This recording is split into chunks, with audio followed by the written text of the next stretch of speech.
ठीक है। इनऑर्गेनिक का रिवीजन होगा और it will be started from periodic properties ended to coordination chemistry means lanthanoid और एक्टिनॉइड्स तक। ठीक है। और इस जो भी हम कर रहे हैं इन दिस स्टेज डी, आपकी बहुत ज़रूरत है कि आप लोग काफ़ी इसमें ऑपरेट करने का मतलब कोई हिंड्रेंस पैदा ना करो, क्योंकि इलेक्ट्रॉनिक डिवाइसेस हैं, आप उधर से करोगे तो फिर दिक्कतें हो जाएंगी और हम जो बोल रहे हैं वो आप तक पहुंच नहीं पाएगा। मेन मकसद है कि हम जो बोले आप तक पहुंचे। क्यों भैया, वर्चुअल एज में हमको बहुत ज़रूरत है कि मैं जो बोलूं वो आप तक पहुंचे। तो समझ में आ रही बात? ठीक है। और दूसरी ये बात है कि मैं ये कह रहा था कि अभी बहुत ज़्यादा हम लोग का इक्विलिब्रियम बैकवर्ड डायरेक्शन में सभी लोगों का। डिप्रेशन महसूस कर रहे हो? सारे लोग कर रहे हैं? No sir. नहीं, वो भी करते हैं, डिप्रेशन होता है। और उस डिप्रेशन में सारे बच्चे साथ में, देखो ऐसा होता है कि ये पेपर कैंसिल होने से केवल डिले होता है, आपके कंप्यूटर नहीं बढ़ते हैं।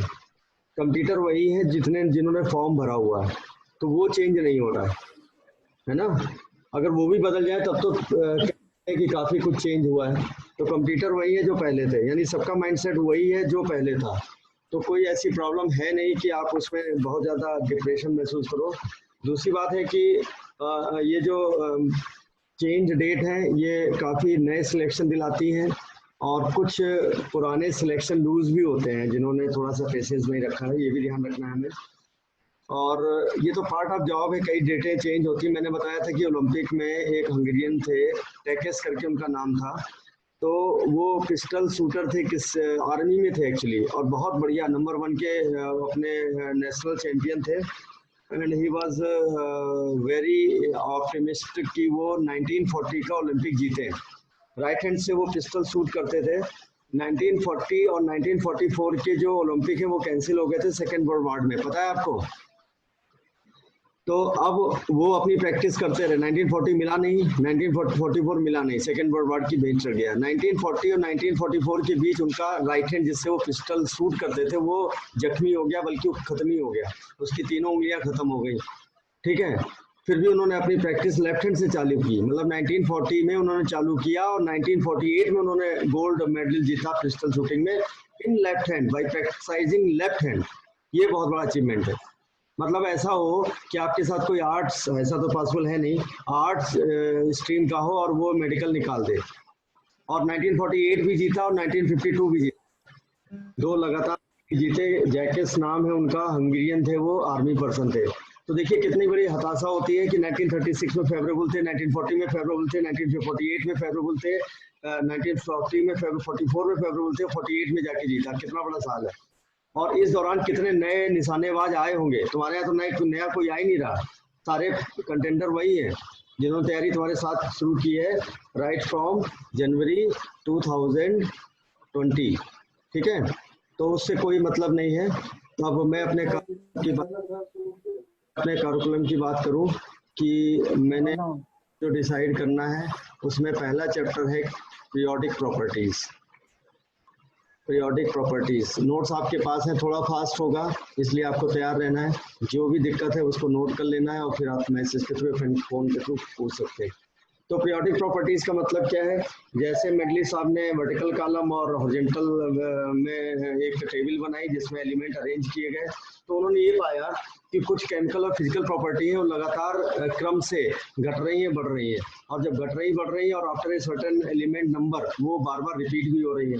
तो आपने फिजिक्स में पढ़ा है कि कोई भी मूविंग ऑब्जेक्ट अगर डेफिनेट टाइम इंटरवल में अपने पाथ को रिवाइज करे तो उसको हम पीरियोडिक मोशन कहते हैं। तो उन्हीं प्रॉपर्टी को पीरियोडिक प्रॉपर्टीज कहते हैं। तो बेसिकली हमें पीरियोडिक प्रॉपर्टीज में पढ़ना क्या क्या है? बेसिकली हमें पढ़ना है, सबसे पहले हमें पढ़ना होता है एटॉमिक रेडियस। एटॉमिक रेडियस पढ़ना होता है। दूसरा में क्या पढ़ना होता है? आयनाइजेशन एंथैल्पी पढ़नी होती है। आयनाइजेशन एंथैल्पी मैं शॉर्ट में लिख देता हूँ। तीसरी हमें पढ़नी होती है इलेक्ट्रॉन गेन एंथैल्पी। और थर्ड वन, चौथी जो प्रॉपर्टी हम लोगों को पढ़नी है वो इलेक्ट्रोनेगेटिविटी पढ़नी है। इलेक्ट्रोनेगेटिविटी, ठीक है, ये प्रॉपर्टी है। और पांचवी जो प्रॉपर्टी है ये तो atomic radius, ionisation enthalpy, electron gain enthalpy और इलेक्ट्रोनेगेटिविटी, ये हो गया। फिर we have to study the valency. Valency भी एक पीरियोडिक फिनोमिना है। एंड एक जो फिजिकल प्रॉपर्टी पढ़नी है, केमिकल प्रॉपर्टी जो पढ़नी है वो है nature of oxide, nature of oxides of element, oxides of element. ठीक है, ये प्रॉपर्टी खासकर ऐसी है जो क्रम से एलिमेंट घटने बढ़ने पे, यानी हम लेफ्ट टू राइट जाएं या में भी हम डाउन द ग्रुप जाएं, तो ये क्रम से घटती या बढ़ती होती हैं अगर कोई एबनॉर्मेलिटी नहीं हुई। ठीक, अब इस पर एक क्वेश्चन आया हुआ है कि कौन सी पीरियोडिक प्रॉपर्टीज है जो केमिकली बिहेव करती है, मतलब केमिकल प्रॉपर्टीज है, तो वो लास्ट वाली है। क्या है लास्ट वाला? Nature of oxide of elements. Elements के कई पार्ट हैं, मेटल, नॉन मेटल, और आप जानते हो कि मेटल के ऑक्साइड प्राय कैसे होते हैं, मेटल के ऑक्साइड बेसिक होते हैं, और नॉन मेटल के ऑक्साइड कैसे होते हैं बेटा? नॉन मेटल के ऑक्साइड कैसे होते हैं? एसिडिक। बीच में बफर एलिमेंट है जिनके ऑक्साइड एम्फोटेरिक होते हैं, जो एसिड से भी रिएक्ट करते हैं और बेस से भी रिएक्ट करते हैं, राइट। तो first of all periodic properties में पहली जो प्रॉपर्टी है उसको हम बोलते हैं एटॉमिक साइज या एटॉमिक रेडियस।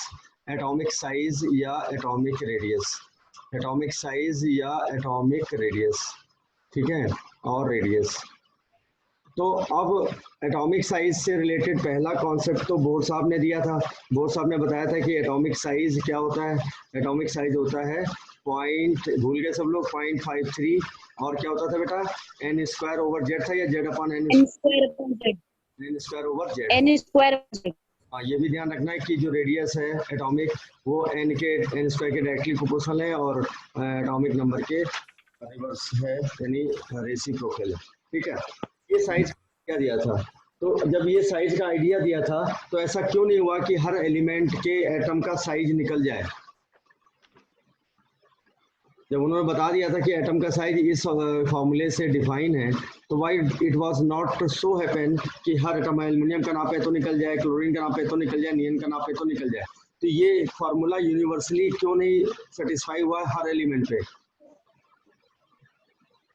हमें पढ़ने sir many factors are there like electronegativity। हाँ, इलेक्ट्रोनेगेटिविटी नहीं, ये गलत आंसर है। मैं ये पूछ रहा हूँ कि ये जब फॉर्मूला था तो हमें ये पीरियोडिसिटी पढ़ने की जरूरत क्यों हुई? Can you tell me? Sir effective nuclear charge की वजह से। नहीं, गलत है ये, इफेक्टिव न्यूक्लियर चार्ज भी गलत। ये ऑप्शन में होंगे, नो डाउट ऑप्शन में होंगे और वो कंफ्यूजन बढ़ाएंगे। क्वेश्चन एक बन सकता है कि भाई पहला एटॉमिक रेडियस का आइडिया बोर्ड साहब ने दिया था, तो हाँ, ऐसा क्यों नहीं हुआ कि ये बोर्ड का रेडियस n हमें मालूम है, फर्स्ट पीरियड सेकंड पीरियड हमें z मालूम है, तो क्यों नहीं एग्जैक्टली निकाल दिए गए और हम कहें कि ये क्रम से बढ़ रहे हैं घट रहे हैं, तो ये दिक्कत हो रही, या हम इसको स्टडी करें जनरल वे में? कोई आंसर दे सकता है? This is called boards radius. ये क्वेश्चन समझ में आ गया ना बेटा? Different forces of attraction। Different forces of attraction, again A wrong answer. फिर से बोलो, और कोई सोचो। प्रज्ञा उपाध्याय हैं, सिमरन है, साइमा है, just A answer, one clip answer होना चाहिए। Sir difference of properties. ना भैया, सवाल समझ पा रहे हैं? Shielding effect. ना। अरे भैया सर एक बार क्वेश्चन एक बार फिर से समझा दीजिए सर। का ये है कि जब बोर साहब ने रेडियस का फॉर्मूला दे दिया तो उसकी पीरियोडिसिटी स्टडी क्यों की? हम बोर सारे वैल्यू रख दें और हमें एक मिल जाए आइडिया, बस खत्म। भाई डेंसिटी की एक वैल्यू मिल गई, हमने उस पर पीरियोडिसिटी पे कहाँ पे उसको लगाया? डेंसिटी है नहीं पीरियोडिक प्रॉपर्टीज। ऐसी एटॉमिक रेडियस पीरियोडिक प्रॉपर्टी क्यों बना? हम क्यों कहें कि एक क्रम से घटता है, इधर से बढ़ता है? हाँ, बोर जो थ्योरी थी केवल हाइड्रोजन एप्लीकेबल थी, पता है आपको? Bore theory true for only one atom and that atom was hydrogen. हाँ, तो कहाँ से? क्लोरीन के हाइड्रोजन। हाँ, ये बार मैंने रटाया भैया केवल हाइड्रोजन के लिए बना था, ये सबसे बड़ी डिमेरिट थी बोर एटॉमिक थ्योरी में। तो उन्होंने दिया तो यस, बिल्कुल सही कहा था, बिल्कुल सब कुछ सही था कहा था, लेकिन जब एल्यूमिनियम निकालने गए थे तो वो एक्सपेरिमेंटली मैच नहीं किया था।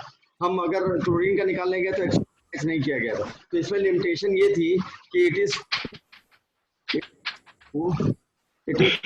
ओनली फॉर Z1, है ना, केवल हाइड्रोजन के लिए एप्लीकेबल था। दैट इज वाई कि हम इसको जनरलाइज नहीं कर पाए। ठीक, तो अब एटॉमिक रेडियस की जब बात आती है, तो एटॉमिक रेडियस की जब बात आई तो कई टाइप के रेडियस वहाँ पे यूज किए गए, और वो नेचर ऑफ एलिमेंट पे ज़्यादा डिपेंडेंट है। कि नेचर ऑफ एलिमेंट का मतलब क्या होता है कि आपका जो एलिमेंट है वो मेटल है या नॉन मेटल है, वो बॉन्डिंग भी कैसे करता है, उस पर ज़्यादा आधारित है। तो एटॉमिक रेडियस के यानी एटॉमिक साइज जो है या एटॉमिक रेडियस है वो कितने पार्ट में डिवाइडेड है आपके सिलेबस के हिसाब से। तो पहला है कोवेलेंट रेडियस, दूसरा है मेटेलिक रेडियस, और तीसरा है थर्ड वन इट इज, जिसको क्या कहा था, वंडरवाल रेडियस। ठीक है, वंडरवाल रेडियस। कोवेलेंट रेडियस का मतलब हम आपस में कोवेलेंसी शो करते हैं सेंटर बीच की डिस्टेंस, ये है कोवेलेंट डायामीटर DCV, और इनके बीच की डिस्टेंस को आधा कर दें तो ये कोवेलेंट रेडियस बन जाती है, हाफ DCV। मेटेलिक रेडियस का ये था कि दो एटम है आपस में कांटेक्ट कर रहे हैं, मेटल सॉलिड होते हैं प्राय, तो उनके बीच की जो डायमीटर है DM, दैट इज तो RM हो जाएगा DM/2। और वंडरवाल जो नॉन बॉन्डिंग एटम है, कोई जरूरी नहीं सारे एटम बाइंड करें, तो जो नॉन बॉन्डिंग एटम है उनके बीच की डिस्टेंस का ले लो और उसका आधा कर दो। ये है ये किसके लिए है, ये प्राय नॉन मेटल एलिमेंट के लिए है।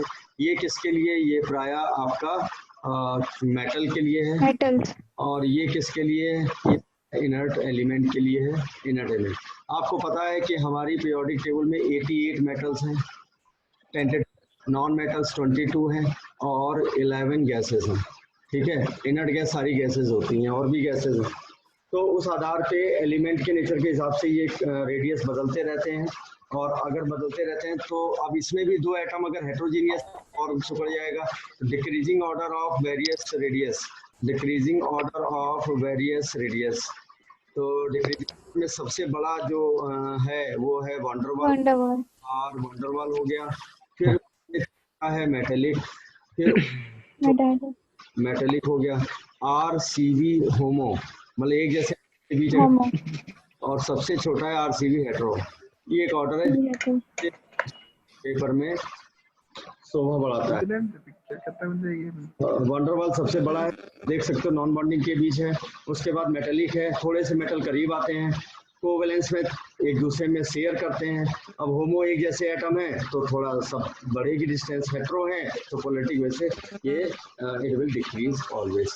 ठीक है, तो ये है आपकी स्क्रीन में सारा डिस्प्ले हो रहा है ना।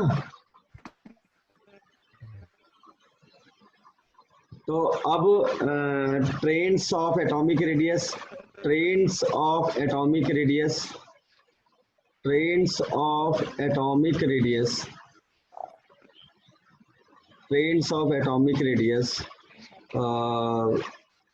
इन पीरियोडिक टेबल, पीरियोडिसिटी की बात करें, periodic table of atomic radius in periodic table. देखिए होता ये है कि हमें ट्रेंड्स देखने होते हैं लेफ्ट टू राइट। हम कहाँ से जाएंगे, एल्कली मेटल से हेलोजन तक या मे बी इनर्ट गैस तक, और डाउन द ग्रुप हम कहाँ से जाएंगे, पहले ग्रुप से लेके और दूसरा ग्रुप, तीसरा, चौथा, पांचवा, छठा, ऐसे हम बढ़ते जाएंगे। ठीक, ट्रेंड्स के पहले दो चीज़ें हमें यहाँ पे जान लेनी बहुत ज़रूरी होती हैं। दो टर्म आपको बार बार यूज़ करने होते हैं। एक होता है इफेक्टिव न्यूक्लियर चार्ज,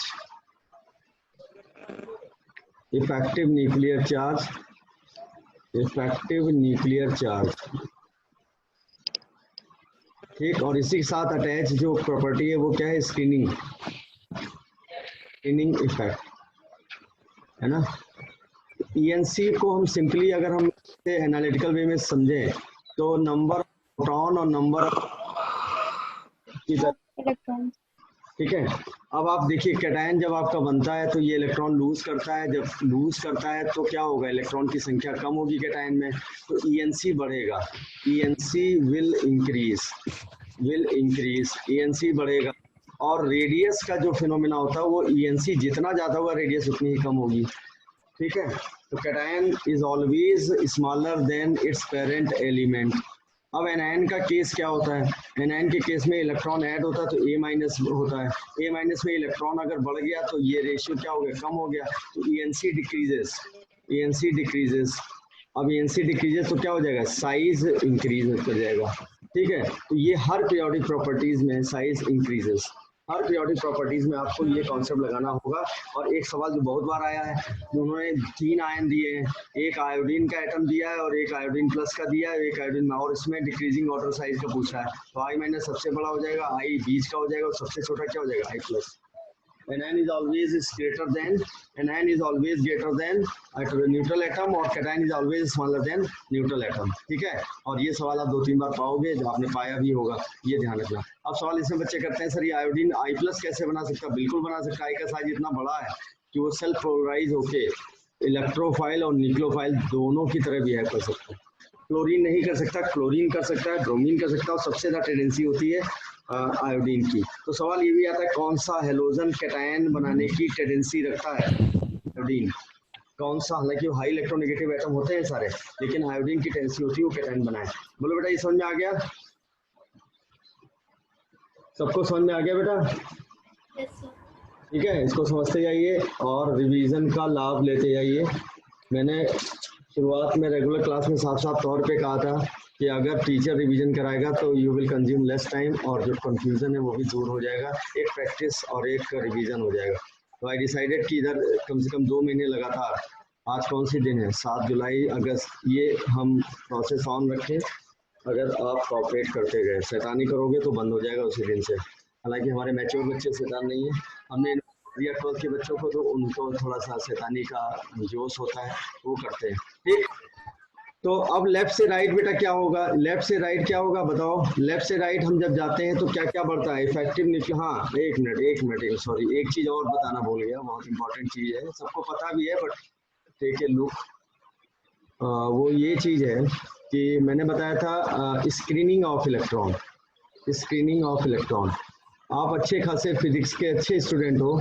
स्क्रीनिंग का मतलब है रिपल्सन मेड बाय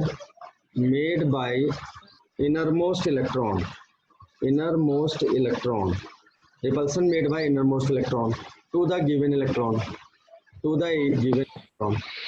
ठीक है, to the given electron। अब ये बताओ, अगर रिपल्सन होगा तो नेट अट्रैक्शन कम होगा या बढ़ेगा, न्यूक्लियस इलेक्ट्रॉन को अट्रैक्ट कर रहा है और बीच के इलेक्ट्रॉन घटेगा। तो जब घटेगा तो वो जो घटने का प्रोसेस है उसी को कहते हैं effective nuclear charge, mathematical screening. हाँ, Z effective equal to Z minus sigma, तो जेड सिग्मा को कहते हैं स्क्रीनिंग कोफिशिएंट, कहते हैं इसको स्क्रीनिंग कोफिशिएंट, है ना। और सिग्मा अगर बढ़ेगा तो साइज का क्या होगा ये जानना जरूरी है ना। तो सिग्मा अगर बढ़ेगा तो साइज क्या होगा, कम होगा। और जेड इफेक्टिव का ये रिलेशन आप जरूर याद रखें, कोई भी पीरियोडिक प्रॉपर्टीज अगर आपको हैंडल करनी है तो आप ये रिलेशन जरूर याद रखें बिना कंफ्यूजन के। पीरियोडिक प्रॉपर्टी से 2 सवाल है और 2 सवाल वो सब कर लेते हैं, ऐसा नहीं कि कोई ना करता, ठीक। तो ये रिपल्सन हो गया और ये ही स्क्रीनिंग ऑफ इलेक्ट्रॉन हो गई। साइज बढ़ जाता है और साइज पे आधारित आपके आयनेशन एंथैल्पी और इलेक्ट्रॉन गेन एंथैल्पी भी है। तो ये हमें 2 चीजें जरूर बार बार याद करनी पड़ेंगी, याद तो नहीं है तो कॉन्सेप्ट समझने वाला है और अप्लाई करना पड़ेगा। तो ट्रेंड्स की हम लोग बात कर रहे थे, तो लेफ्ट से राइट क्या होता है, लेफ्ट से right atomic size in a period decreases, है ना। कारण ENC भी इंक्रीज कर, सिग्मा भी ENC के इंक्रीज से बढ़ जाता है। ENC अगर 2 गुना हुआ तो सिग्मा केवल 1.5 गुना हुआ, तो अल्टीमेटली ENC बढ़ना कहेंगे और साइज कम हो जाती है, ठीक है। ये नॉर्मल, ये क्या है, ये नॉर्मल ट्रेंड है, हमें विशेष निगाह एबनॉर्मल ट्रेंड्स पे रखनी होगी, नॉर्मल ट्रेंड। ठीक है, अब हम डाउन द ग्रुप की बात करें तो डाउन द ग्रुप, अच्छा इन्होंने में खास बात है कि जो चारों ऑप्शन है उसमें बहुत नैरो डिफरेंस होता है। इफेक्टिव न्यूक्लियर चार्ज बढ़ गया, ईएनसी कम हो गया, या डी ऑर्बिटल नहीं है, हाई इलेक्ट्रोनेगेटिविटी ज़्यादा है, ये सब जो आप जानते हो, तो वहाँ पे बहुत कंफ्यूजन होता है। उसके लिए आपको बहुत सारी प्रैक्टिस की जरूरत होगी, जो आप कर भी चुके। तो डाउन द ग्रुप साइज क्या होता है? Size down the group increase करता है, इंक्रीजेस। क्यों इंक्रीज करता है? पर पीरियड नई सेल ऐड होती है, period a new cell is added। ठीक है, और सील्डिंग का कोई इफेक्ट नहीं होता, सील्डिंग बहुत ज़्यादा इफेक्ट नहीं करता है, बट ये कहेंगे कि पहला पीरियड है तो पहली सेल आखिरी है, दूसरा पीरियड दूसरी सेल आखिरी है। तो ये नॉर्मल ट्रेंड है। एक हम नॉर्मल सा एलिमेंट लें तो ये आपको वेरिएशन दिखाई पड़ेंगे। अब दूसरी बात है, हम लोग एबनॉर्मल ट्रेंड की बात करें। एबनॉर्मल ट्रेंड, इस पे विशेष सतर्क रहें, क्योंकि सवाल पूछेंगे तो एबनॉर्मलिटी पे पूछते हैं। एबनॉर्मल ट्रेंड्स,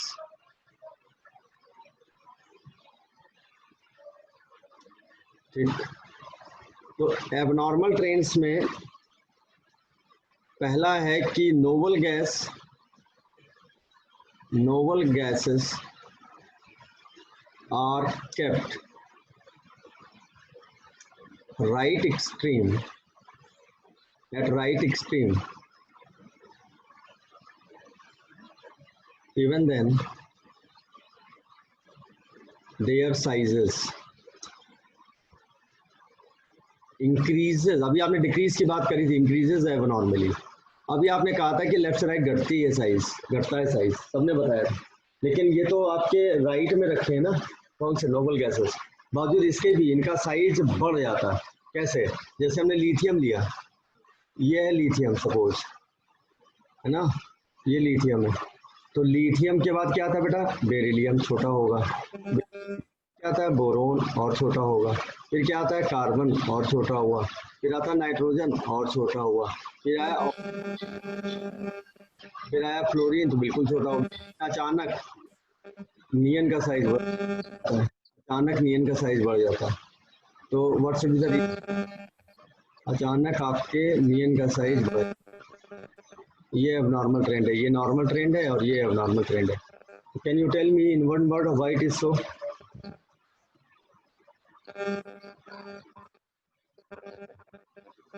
ऐसा क्यों हुआ कि एबनॉर्मली ये बढ़ गया? कोई बताए? Van der Waals radius. Yes, neon का जो है वो किस टर्म में होता है? वंडर वाल रेडियस होता है, van der Waals radius. Van der Waals radius में बॉन्डिंग नहीं होती है, होता van der Waals, that is why we are getting this. ठीक है, तो एक तो एबनॉर्मलिटी आप ये नोट कर लो, ये जान लो। दूसरी एबनॉर्मलिटी हम ग्रुप 13 में चलते हैं, इन ग्रुप 13। अब देखिए ग्रुप 13 में क्या है कि जो साइज का ऑर्डर होना चाहिए, बोरोन बढ़ता है, बोरोन सबसे छोटा है। ठीक, इससे बड़ा क्या होना चाहिए? एल्युमिनियम, लेकिन एल्युमिनियम नहीं होता है, गैलियम होता है, फिर एल्युमिनियम होता है, फिर जाके इंडियम होता है, फिर जाके ये क्या होता है? थैलियम। तो ये एबनॉर्मल ट्रेंड है, इसको आपको याद रखना चाहिए। एबनॉर्मल ट्रेंड, एबनॉर्मल ट्रेंड है ये। ठीक, जो हमारा सीक्वेंस है उसके हिसाब से बोरोन सबसे छोटा, फिर एल्युमिनियम होना चाहिए, गैलियम। बट दिक्कत ये होती है यहाँ पे एबनॉर्मलिटी आ जाती है।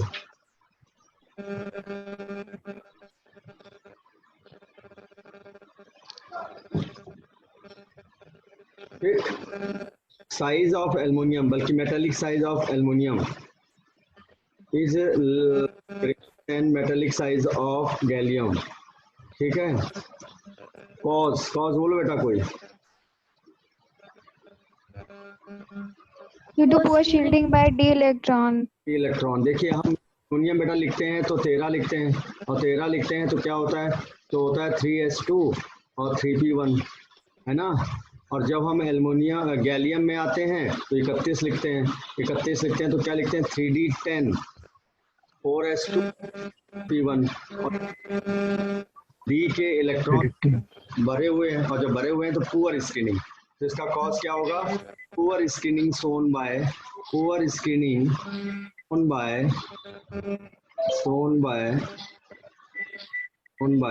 E10 electron. अब स्क्रीनिंग कम है तो क्या अचानक बढ़ जाएगा, और ENC बढ़ जाएगा तो साइज आपका डिप कर जाएगा। E10 इलेक्ट्रॉन इन गैलियम, ये याद रखना, इन गैलियम। ठीक है, तो एक तो एबनॉर्मेलिटी आपको यहाँ पे मिलेगी। दूसरी एबनॉर्मेलिटी जो है वो होती है किसमें, लेंथेनॉइड कॉन्ट्रैक्शन। ये मोबाइल किसी का, मोबाइल कंट्रोल करो गुरु, कौन है? मतलब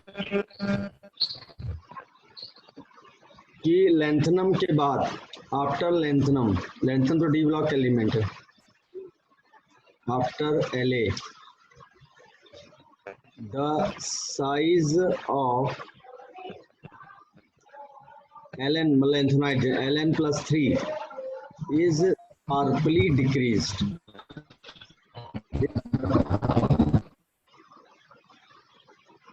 due to very poor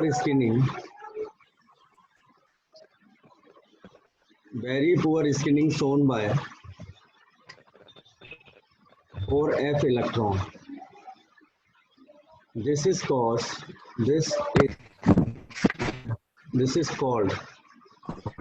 lanthanide contraction. बहुत सारी प्रॉपर्टी भी चेंज हो जाती है। लेंथनम जो कि डी ब्लॉक एलिमेंट है, इसके बाद जितने भी 14 एलिमेंट हैं इनके +3 के लिए जो साइज होता है वो बहुत तेजी से कम होता है, और इसको कहते हैं लेंथनॉइड कॉन्ट्रैक्शन। ठीक है, तो जिसकी वजह से क्या होता है कि आपका, जैसे हमने डी ब्लॉक को डिवाइड किया है, ट्रांजिशन सीरीज में 3D transition series, 4D transition series, 5D transition series. तो ट्रांजिशन सीरीज में क्या क्या है? ट्रांजिशन सीरीज में है हाफेनियम है, क्या होता है बेटा, इट्रियम और जिरकोरियम। ये 4D सीरीज की बात करें, 4D सीरीज है और 3D सीरीज है, दोनों ही ऑर्डर दे दें। दोनों ही ऑर्डर देने पे क्या होगा, जैसे 3D सीरीज की बात करें तो 3D सीरीज में इसके